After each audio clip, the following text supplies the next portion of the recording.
सभी विद्यार्थियों का दर्शन शास्त्र की सेकेंड ईयर की क्लास में स्वागत है। मैं ज़रफ़िशा ज़ैदी फ़िलासफ़ी डिपार्टमेंट में हूँ। आपके सेकेंड ईयर के कोर्स में एक पेपर है पाश्चात्य दर्शन का इतिहास, हिस्ट्री ऑफ वेस्टर्न फ़िलासफ़ी, और उसमें बहुत सारे थिंकर्स हैं 8-10 जो वेस्ट के रहे हैं और उन्होंने दर्शन की समस्याओं पर अपने विचार रखे। इस पेपर में आपको उन सभी थिंकर्स को पढ़ने का मौका मिलेगा। पाश्चात्य दर्शन का इतिहास, तो हमें सबसे पहले ये समझना होगा कि पाश्चात्य दर्शन क्या है। और पाश्चात्य दर्शन समझने से पहले ये समझना पड़ेगा कि दर्शन किसे कहते हैं या फ़िलॉसफ़ी है क्या।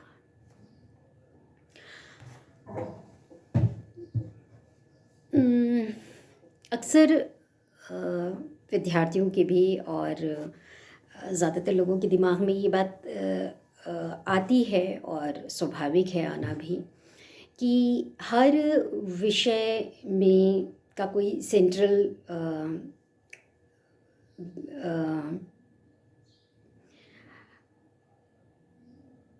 हर सब्जेक्ट जो भी हम पढ़ते हैं उसका कोई ना कोई सेंट्रल इशू होता है।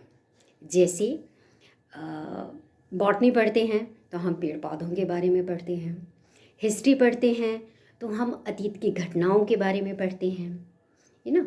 इसी तरह से अगर ज़ूलॉजी पढ़ते हैं तो हम प्राणी जगत के बारे में पढ़ते हैं, फिज़िक्स पढ़ते हैं तो हम नेचुरल लॉज को पढ़ते हैं।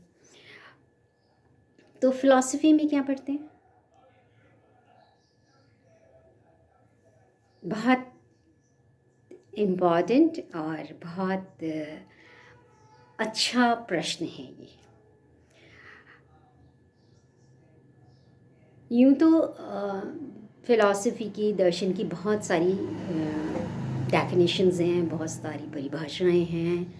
विचारकों ने बहुत इस सब्जेक्ट को समझाने की कोशिशें की हैं, लेकिन अगर मैं आसान ज़बान में कहूँ तो हम कह सकते हैं कि जीवन जगत की कुछ मूल प्रश्नों को फ़िलॉसफ़ी एड्रेस करती है।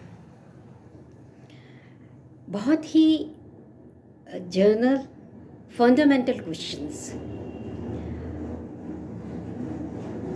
के ऊपर विचार करता है दर्शन।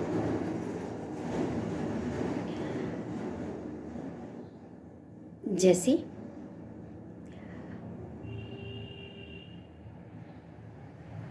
ज्योमेट्री है ना। ज्योमेट्री में आप क्या पढ़ते हैं? जितनी भी आकार और आकृतियाँ हैं उन सब का अध्ययन ज्योमेट्री में किया जाता है। रेखा, त्रिकोण, सर्कल, दो रेखाएं समानांतर चलती हैं, कहीं नहीं मिलती हैं, ये सारी बातें हम ज्योमेट्री में पढ़ते हैं, रेखागणित में। तो स्पेस में, स्थान में, देश में जितनी भी आकार और आकृतियां हैं वो हम ज्योमेट्री में पढ़ते हैं। लेकिन ज्योमेट्री में या ज्योमेट्री पढ़ने वाला जो स्टूडेंट है वो स्पेस क्या होता है इसको मानकर चलता है।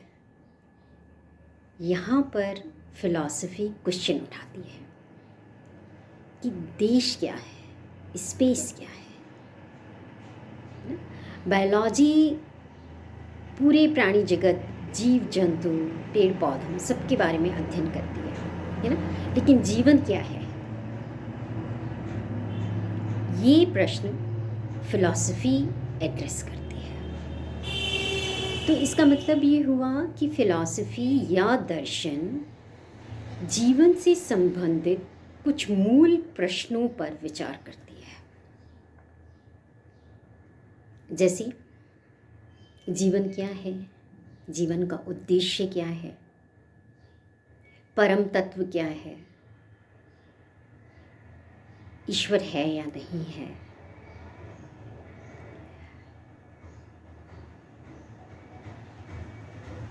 मनुष्य क्या है, टाइम और स्पेस क्या है, एक अच्छा मनुष्य हम किसे कहेंगे, अच्छाई क्या है, बुराई क्या है,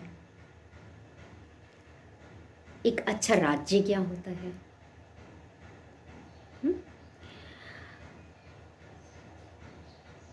ये सारे प्रश्न दर्शन में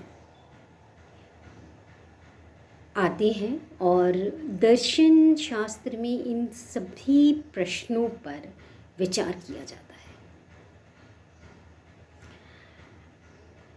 अगर मैं कहूँ कि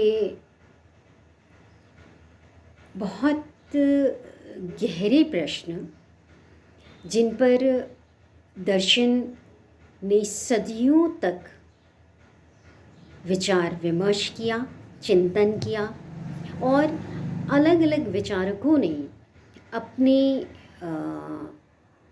चिंतन को, अपने विचारों को प्रभावशाली तरीके से रखा, उन सभी को हम इस विषय के अंतर्गत पढ़ते हैं। पाश्चात्य दर्शन का इतिहास शुरू होता है यूनान से, ग्रीस से, और वो ग्रीक दर्शन कहलाता है, जिसकी शुरुआत ईसा से भी 600 साल पहले हुई। मतलब आज से 2500-3000 साल पहले पाश्चात्य दर्शन की शुरुआत हुई। और ग्रीक दर्शन अपने उसने ना सिर्फ वेस्टर्न फिलॉसफी, पाश्चात्य चिंतन को शुरू किया, बल्कि पूरे पाश्चात्य दर्शन पे, पूरी पाश्चात्य विचारधारा पर ग्रीक फिलॉसफी का प्रभाव रहा बहुत ज़बरदस्त। इसलिए आपके कोर्स में सबसे पहले ग्रीक दर्शन है, जिसे एंशिएंट फिलॉसफी भी आप कह सकते हैं अगर अपन वेस्टर्न फिलॉसफी के संदर्भ में बात करें तो। फिर एक मिडाइवल फिलॉसफी है और फिर मॉडर्न फिलॉसफी है। तो एंशिएंट फिलॉसफी में ग्रीक फिलॉसफी आती है। मिडाइवल फिलॉसफी में जब वेस्ट के अंदर ईसाई धर्म का बहुत बोलबाला था और वो बहुत ही प्रचारित हुआ, उस वक्त जिन थिंकर्स ने, जिन विचारकों ने अपने मत प्रस्तुत किए, वो आते हैं मिडाइवल फिलॉसफी में। और आधुनिक जो दर्शन है उसकी शुरुआत डेकार्ट से होती है और उसके बाद के और विचारक हैं। इस पेपर को आप कहाँ से पढ़ें? तो बहुत सारी किताबें अवेलेबल हैं मार्केट में, अपने कॉलेज की लाइब्रेरी में, और किताबों से दोस्ती करिए। बहुत अच्छी दोस्त हैं, बहुत अच्छी दोस्त होती हैं। कुछ किताबें मैं भी आपको बता सकती हूँ, कोई भी एक किताब आप उनमें से पढ़ सकते हैं। तो आज मैं, किताबें देखना अच्छा लगता है ना, तो आज मैं आपको कुछ किताबें बताती हूँ। इनमें से कोई भी एक किताब आप ख़रीदिए। अपनी किताब होती है तो बहुत अच्छा लगता है। जो नहीं ख़रीद सकते हैं या नहीं ख़रीद पा रहे हैं वो लाइब्रेरी से ले सकते हैं। ये एक हिंदी में किताब आती है, पाश्चात्य दर्शन, चंद्रधर शर्मा की, और अच्छी किताब है हिंदी के विद्यार्थियों के लिए। एक किताब है ये पाश्चात्य दर्शन की दार्शनिक प्रवृत्तियाँ, जगदीश सहाय श्रीवास्तव की। ये काफ़ी डिटेल से लिखी हुई किताब है और आसान है, ज़बान भी आपको अच्छी लग सकती है। एक ये किताब है डॉक्टर दया कृष्ण, आदरणीय दया जी, हमारे जैसे बहुत सारे टीचर्स के वो टीचर रहे हैं राजस्थान यूनिवर्सिटी में। पाश्चात्य दर्शन का इतिहास, ये 2 वॉल्यूम में है। ऐसे विद्यार्थी जो कि थोड़ा गहराई से पढ़ना चाहते हैं उनके लिए ये बहुत अच्छी किताब है। एक इंग्लिश में एक बुक है बहुत अच्छी, फ्रैंक थिली की, मैंने कवर चढ़ा रखा है आपको, जो मैं कवर उतार के दिखाती हूँ। इस किताबें देखना अच्छा लगता है।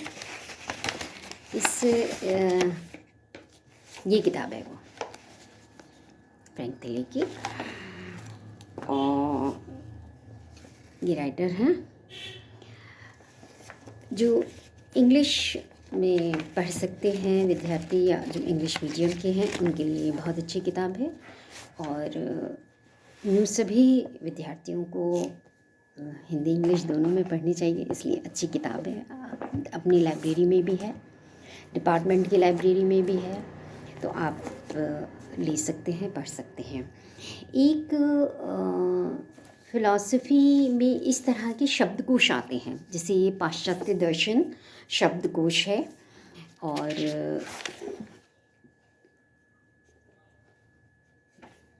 तो इसी तरह से ये दर्शन कोश भी है।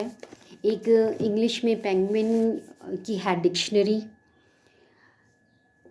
आपको अगर कोई भी शब्द, कोई परिभाषा, कोई वर्ड समझ में नहीं आ रहा है तो आप इसमें से देखेंगे तो ये आपकी बहुत मदद करेंगे। ये तो बात हुई किताबों की। एक किताब मैं और आपको बताना चाहती हूँ, इंग्लिश में है ये, the story of philosophy Will Durant की। ये बिल्कुल एक कहानी की तरह पूरा पाश्चात्य दर्शन इसमें लिखा हुआ है, तो जो भी थोड़ा बहुत इंग्लिश में पढ़ सकते हैं उनके लिए एक बहुत अच्छी किताब है।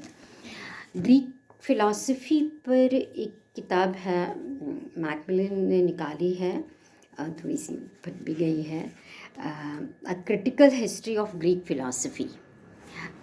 राइटर का नाम थोड़ा सा फट रहा है। ये है W.T. स्टेस। बहुत अच्छी किताब है, बहुत मज़ा आएगा पढ़ने में।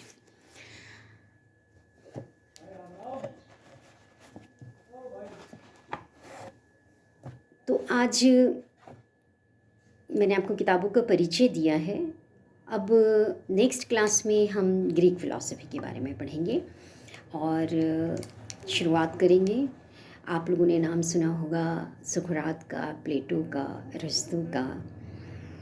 ऐसे महान विचारकों को हम इस पेपर में पढ़ेंगे जिनके विचारों ने सदियों तक मनुष्य को सोचने पर मजबूर किया है, उसका मार्गदर्शन किया है, और बहुत सारी विचारधाराओं को, बहुत सारी अवधारणाओं का, बहुत सारी व्यवस्थाओं के ये जनक रहे हैं, ये विचारक। तो इन महान विचारकों को अब हम नेक्स्ट क्लास में पढ़ेंगे। Okay, thank you.